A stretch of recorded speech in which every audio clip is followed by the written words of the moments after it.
बिस्मिल्लाहिर्रहमानिर्रहीम अस्सलाम वालेकुम।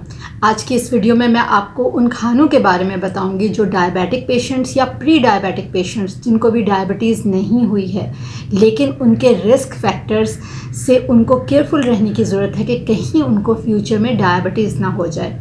इन लोगों के लिए मैं ऐसी वीडियो लेकर आई हूँ जिसमें मैं आपको बताऊंगी कि कौन से खाने नहीं खाने चाहिए, आपको अपनी डाइट में कंज्यूम नहीं करने चाहिए। अब बहुत से जो डायबिटिक पेशेंट्स हैं या जिनको डायबिटीज़ ऑलरेडी है उनको मालूम है कि उनको कौन से खाने खाने हैं और वो इस वीडियो को तो देख के यही कहेंगे भाई हमें मालूम है कि हम कौन से खाने खाने चाहिए, कौन से नहीं खाने चाहिए और हमारे कंसल्टेंट ने हमें ऑलरेडी बताया हुआ है। तो इस वीडियो में ऐसा क्या नया है? इस वीडियो में स्पेशली ये है कि कई दफ़ा आपको आपके कंसल्टेंट तो बता देते हैं कि आपको कौन सी ग़ज़ा आपके सेहत के लिए बेहतरीन है और कौन सी बेहतरीन नहीं है, आप उसको अवॉइड भी कर रहे होते हैं। लेकिन कई दफ़ा ह्यूमन नेचर होती है कि उसको क्यूरोसिटी रहती है कि यार मुझे ये खाना है, मुझे खाने से रोक रहे हैं तो मुझे यही पसंद है। तो इस वीडियो के अंदर मैं आपको उसकी लॉजिक बताऊंगी कि कौन से खानों की लॉजिक क्या है या उनकी ऐसी कोई रिसर्च आई हो, कोई ऐसा डेटाबेस हो जहाँ से आपको कंफर्म हो कि भाई ये रीज़न है जिसकी वजह से आपके कंसल्टेंट ने आपको ये ग़ज़ा खाने से मना किया है। तो उसमें क्या होता है कि कई दफ़ा ह्यूमन नेचर होती है कि फिर वो इंसान सेटिस्फाई हो जाता है जब उसको बेसिक रीज़न मालूम हो जाती है कि क्या उसकी सेहत के लिए फ़ायदेमंद है और क्या उसकी सेहत के लिए फ़ायदेमंद नहीं है। चलते हैं आज की इस वीडियो की जानिब। कई मरतबा जब आप अपनी डाइट के अंदर कार्बोहाइड्रेट्स ले रहे होते हैं कैलोरीज़ की फॉर्म में और आप कैलोरीज़ को ही देख रहे होते हैं लेकिन आप उनका जो बेसिकली वो जिस चीज़ पे बेस करती है डाइट यानी कि उसके कॉन्स्टिट्यूएंट्स क्या क्या हैं आप उनको केयरफुली नहीं मॉनिटर करते, तो ऐसी सूरत में ज़्यादा रीज़न्स होते हैं या ज़्यादा वजह होती हैं जिनकी वजह से आपकी ब्लड शुगर जो लेवल है वो स्पाइक कर जाता है। सो आपको अपनी डाइट को बैलेंस रखने की ज़रूरत होती है।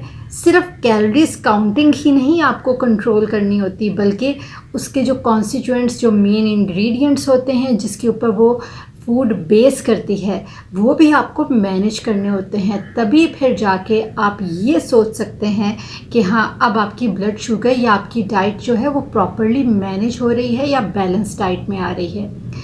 कई मर्तबा ऐसा होता है कि आपका दिल कर रहा होता है कुछ खाने को जैसे चीकू, मैंगो, लेकिन आप नहीं खा पाते।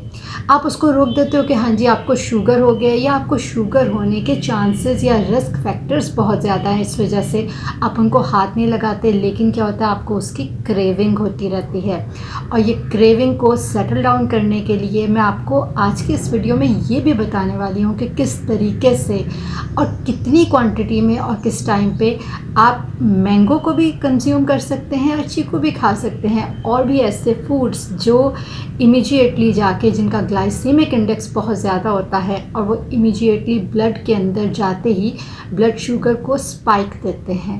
आप वो भी खा सकते हैं लेकिन लिमिटेड क्वांटिटी में, और एक सिचुएशन होती है या टाइम होता है जिस वक़्त उनको आप कंज्यूम कर सकते हैं और आप की सेहत के लिए वो फ़ायदेमंद होंगे, नुकसान नहीं होंगे।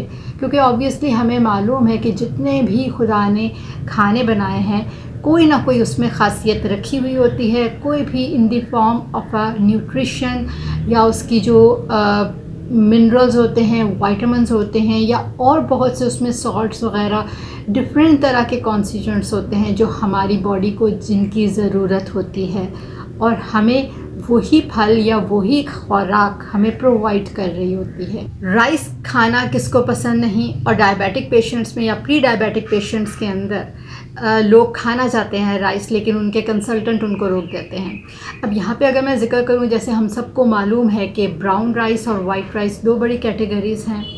अब ये जो राइस है किस तरीके से आप खा सकते हैं, ये नहीं कि आप नहीं खा सकते, आप खा सकते हैं। डायबिटिक पेशेंट्स भी इसको ले सकते हैं लेकिन आपने क्या लेने होते हैं, ब्राउन राइस।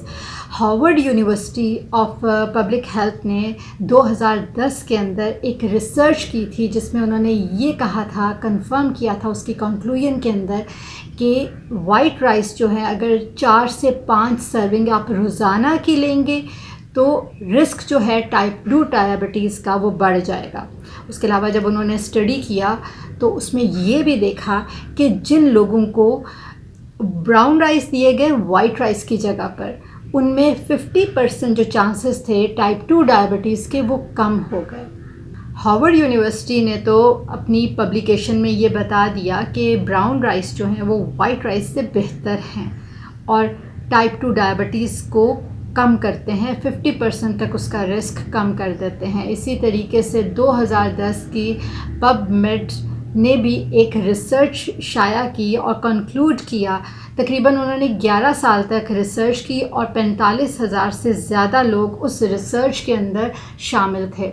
जब उन्होंने पब्लिकेशन की तो उसके अंदर भी उन्होंने यही कहा कि जो टाइप 2 डायबिटीज़ है वो ब्राउन राइस जब लेते हैं, कंज्यूम करते हैं, तो उससे उनका रिस्क कम हो जाता है।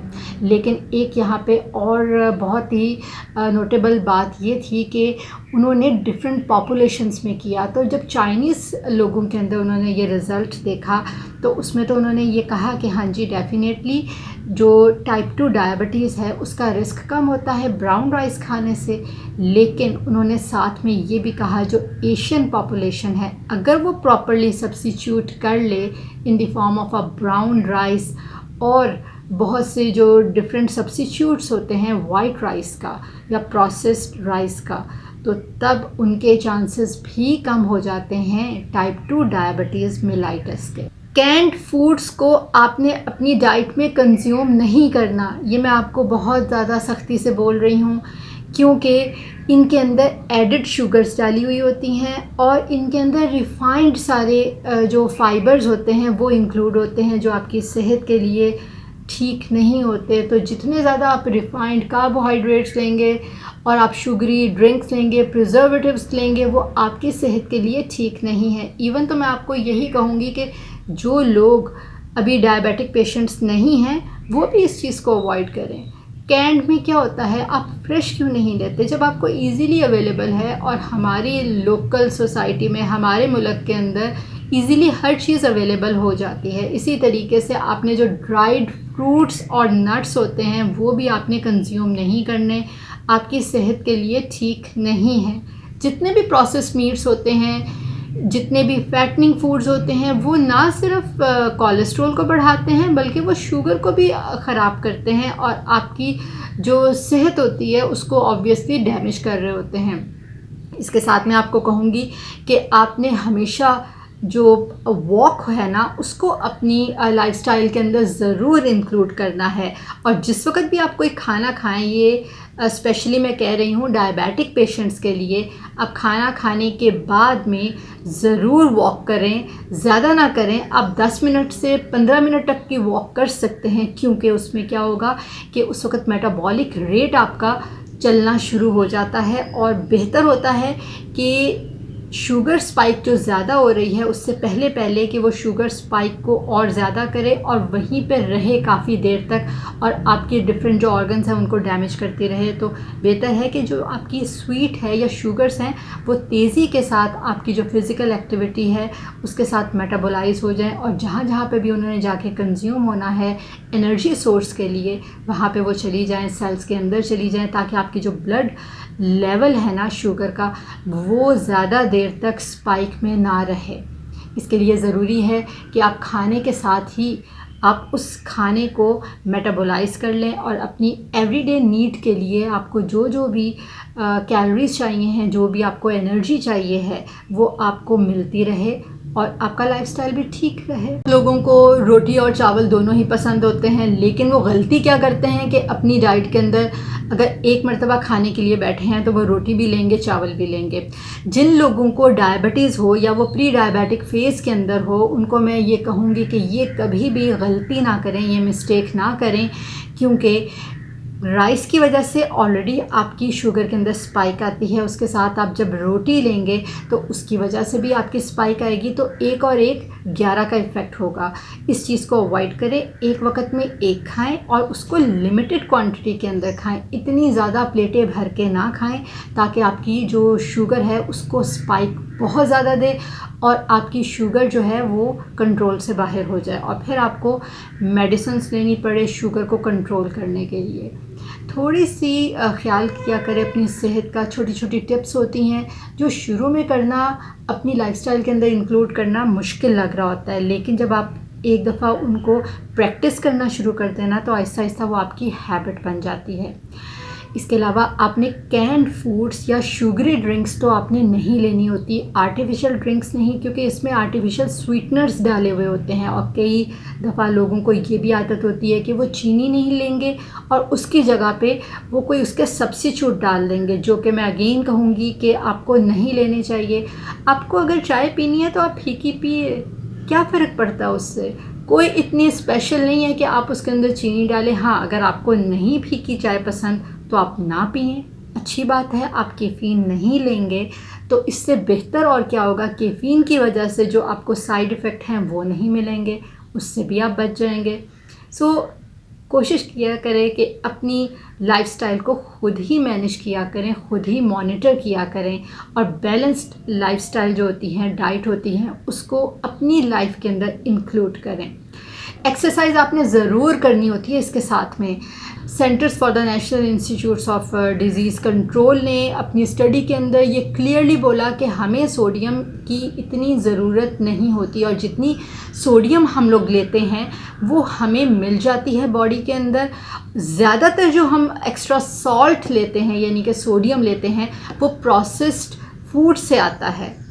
तो जितना हो सकता है प्रोसेस फूड या रेस्टोरेंट्स वगैरह में उन्होंने जो एक्स्ट्रा सॉल्ट डाला हुआ होता है वो आपकी सेहत के लिए ठीक नहीं होता, उससे अवॉइड करने की ज़रूरत होती है। और कई मरतबा तो रेस्टोरेंट्स वगैरह के अंदर हम देखेंगे कि वो एक्स्ट्रा आपके साथ चीज़ें ला के रख देते हैं, मिर्च मसाले रख देते हैं, तो उनके तो आपने बिल्कुल ही अवॉइड कर देना होता है। एक तो आप उनके एक्स्ट्रा आप कई दफ़ा पेमेंट कर रहे होते हैं, वो भी आपकी बचत होगी, और दूसरा आप उनको जब अवॉइड करेंगे उससे आपकी सेहत की भी बचत होगी, ख़राब नहीं होगी सेहत। इसके अलावा national institutes of diabetes and digestive and the kidney control, उन्होंने भी अपनी जो रिसर्च की थी उसके अंदर कमोबेश यही कहा कि सोडियम इतनी ज़रूरत नहीं होती और ज़्यादा जो सोडियम हम कंज्यूम कर रहे होते हैं वो प्रोसेस्ड या फिर जितने कैंड फूड्स होते हैं उनके अंदर एक्स्ट्रा प्रिजर्वेटिव्स और शुगर और सॉल्ट ऐड किए होते हैं,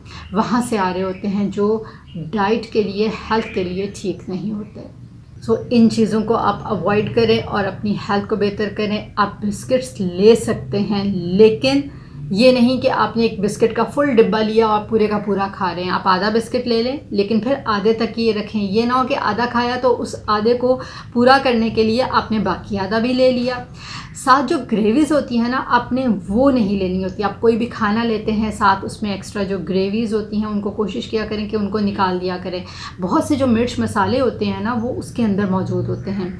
अगर आपका जैसे चिकन खाने को दिल कर रहा है या गोश्त खाने को दिल कर रहा है, जो पका हुआ गोश्त है उसके अंदर से आप ग्रेवी को निकाल दें। एक्स्ट्रा जो आपकी फ़ैट होगी जो उस ग्रेवी के अंदर मौजूद होती हैं, या जो आप लोग तरियाँ डलवा रहे होते हैं, जो कि बिल्कुल ही मैं उसके अगेंस्ट हूँ, उसकी फेवर में नहीं हूँ, क्योंकि वो आपकी हेल्थ को बहुत ज़्यादा डैमेज कर रहे होते हैं। आप उन चीज़ों को अवॉइड करके, और अगर चिकन पीस है आप खाना चाहते हैं तो आप उसको धो लें ताकि ऊपर से जो एक्स्ट्रा जो उसके इंग्रेडिएंट्स होते हैं मिर्च मसाले वो हट जाए। ना सिर्फ उससे आपकी डायबिटीज़ भी कंट्रोल होगी, आपकी हेल्थ भी सही होगी, आपकी हार्ट की हेल्थ भी सही रहेगी। उसके अलावा आपकी जो डाइजेस्टिव हेल्थ है ना, मैदा जो आप हर वक्त सारा दिन मुख्तलिफ़ किस्म के खाने खा के उसको ख़राब कर रहे होते हैं और उसको हिट लिस्ट के ऊपर आपने रखा हुआ होता है, उससे भी आपकी बचत हो जाएगी। ये छोटी छोटी चीज़ें हैं। अगेन मैं कहूँगी कि ये आप ख़ुद देखा करें, ख़ुद सोचा करें कि आप पूरी दिन के अंदर खाने पीने में कहाँ पे आप एक्स्ट्रा चीज़ें ले रहे हैं और जिसको आप आप अवॉइड कर रहे होते हैं या इग्नोर कर रहे होते हैं, लेकिन आपके कॉन्शियस को मालूम होता है कि आप वो गलत चीज़ कर रहे हैं। उससे बचना तो फिर आपने खुद है।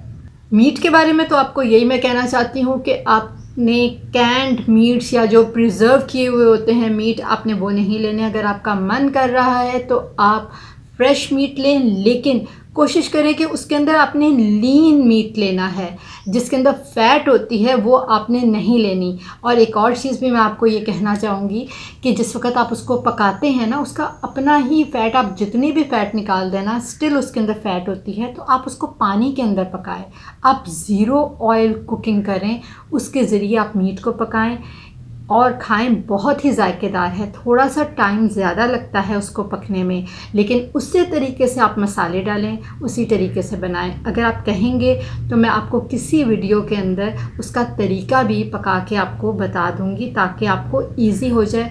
कोशिश करें कि जितना भी ये ऑयल और घी है ना, इसको आप अपनी डाइट के अंदर से अवॉइड करें, इसको निकालें जितना कम से कम हो सकता है। अगर आपको ये ज़हन में आता है ना कि आप अगर नहीं भी ऑयल लेंगे तब आपको कहाँ से ऑयल मिलेगा, ये तो बहुत ज़रूरी है, घी तो खाना बहुत ज़रूरी है, तो आप नहीं भी लेंगे तो ऑलरेडी जो आपकी बॉडी के अंदर इतना ज़्यादा जो घी है फ़ैट की फॉर्म के अंदर, उसको तो पहले आप कंज्यूम कीजिए। जब आप देखेंगे कि आपका जो वेट है और आपकी जो हेल्थ है वो एक हेल्दी लाइफस्टाइल के जो एक क्राइटेरिया होता है उसके अंदर आ रही है, आप बहुत ही हेल्दी लिविंग कर रहे हैं ऑन अ डेली बेसिस, जो आपकी डेली रूटीन होती है उनको बहुत अच्छा परफॉर्म कर रहे हैं, फिर कभी कभी आप थोड़ा सा स्किप हैंड कर सकते हैं, स्किप मील्स कर सकते हैं। लेकिन अगर आप ये कहेंगे जी हम रोज़ाना उठ के सुबह खाएंगे 1 चम्मच हम देसी घी का खाएंगे, हम ये पराठा खाएंगे, हम उसके ऊपर भी घी डालेंगे, घी बहुत फ़ायदेमंद है, तो ये आपने ना अपने माइंड को आप सेटिस्फाई करने की कोशिश कर रहे हैं। आप थोड़ा सा लॉजिकली सोचें ना, तो ये आपकी सेहत के लिए ठीक नहीं है। नहीं होता तो आप जाके इंटरनेट के ऊपर आप रिसर्च करें, आप जो डेफिनेट अथेंटिक इदारे हैं उनकी रिसर्च के ऊपर आप जाएं, उनसे जाके आप पूरा देखें, उनको डिस्कस करें, उनके आर्टिकल्स को किस वक्त वो पब्लिश हुए हैं। उनके तो रजिस्टर्ड सारे आर्टिकल्स होते हैं, उसके मुताबिक ही वो एक रिपोर्ट देते हैं, पब्लिश करते हैं। इस वक्त इंटरनेट के ऊपर फेक नॉलेज इन्फॉर्मेशन तो मौजूद होती है और हम सबको मालूम है, लेकिन उसके अंदर से जेन्युइन और अथेंटिक नॉलेज आपने कैसे देखनी है, वो थोड़ी सी आपकी अपनी लॉजिक भी काम करती है, आपकी अपनी रिसर्च भी काम करती है। अगर कोई कह दे, इवन अगर मैं भी आपको कह दूँ ना कि आप ये चीज़ खाएं, तो आपने पहले पूरा कंफर्म करना है, अपने कंसल्टेंट के साथ आपने जाके डिस्कस करना है उसके मुताबिक, क्योंकि कई दफ़ा होता है कुछ ऐसी चीज़ें हैं कि मैं आपको बता दूँ। अब अगर किसी डायबिटिक पेशेंट के लिए कौन सा खाना सही है कौन सा नहीं है मैं आपको बता दूंगी, लेकिन हर बंदे, हर इंडिविजुअल की जो डिज़ीज़ प्रोसेस होता है वो डिफरेंट होता है। कई लोगों की शुगर लेवल थोड़ी सी दरमियानी होती है, कईयों की बहुत ज़्यादा होती हैं, कईयों की हाई होती है, जिनको हाइपरग्लाइसेमिक कोमास हो रहे होते हैं, यानी कि वो बेहोश भी हो जाते हैं, इतनी ज़्यादा उनकी डायबिटीज़ हो जाती है, या इतनी कम डायबिटीज़ हो जाती है, उनकी शुगर लेवल इतनी डाउन हो जाती है। तो ये चीज़ें जो है ना, ये पर्सन टू पर्सन हर पेशेंट का वेरी करता है। जब तक कंसल्टेंट आपकी ब्लड रिपोर्ट्स नहीं देखेगा, आपकी फ़िज़िकल कंडीशन नहीं देखेगा, आपसे बात नहीं करेगा, तब तक कोई भी इंफॉर्मेशन इस इंटरनेट के ऊपर नहीं है जो आपकी डेफिनेट आपकी हेल्थ को ऊपर लागू होती है, या आप उस डिज़ीज़ को कंट्रोल कर सकते हैं। हाँ, ये जितनी भी वीडियोस होती हैं ना, ये आपको हेल्प ज़रूर करती हैं और आपको थोड़ी सी ज़्यादा इन्फॉर्मेशन दे देती हैं, क्योंकि कई दफ़ा कंसल्टेंट जो है वो आपको इतना डिटेल में नहीं बता सकता जब आपके पास साथ 1-to-1 फेस कंसल्टेशन करता है, या उस वक़्त आपके जहन में वो क्वेश्चंस नहीं आते। तो आपको उसके लिए नेक्स्ट टाइम तक जाने के लिए, उसके विज़िट के लिए आपको वेट करना पड़ता है।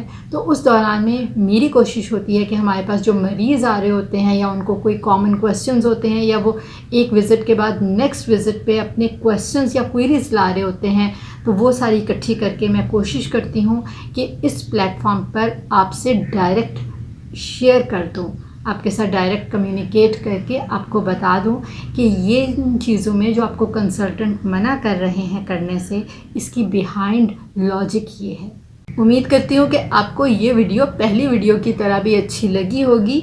इसके अलावा मैं और डिटेल के अंदर भी आपके साथ वीडियोस शेयर करूँगी, और इस प्लेटफॉर्म पे जैसे आपको मालूम है कि हम ऐसे ही कोई वीडियो जो है वो शेयर नहीं करते जब तक हमारा अपना नॉलेज हो, हमें पूरा कंफर्म ना हो, और वो नॉलेज या वो इन्फॉर्मेशन ही तब हम आप तक पहुंचाते हैं।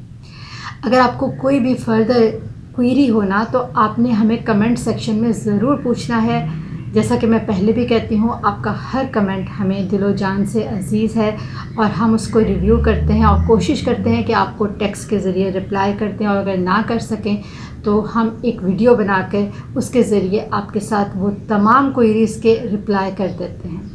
इंशाल्लाह मिलते हैं अगली वीडियो में नए टॉपिक के साथ। अल्लाह ने के बाद।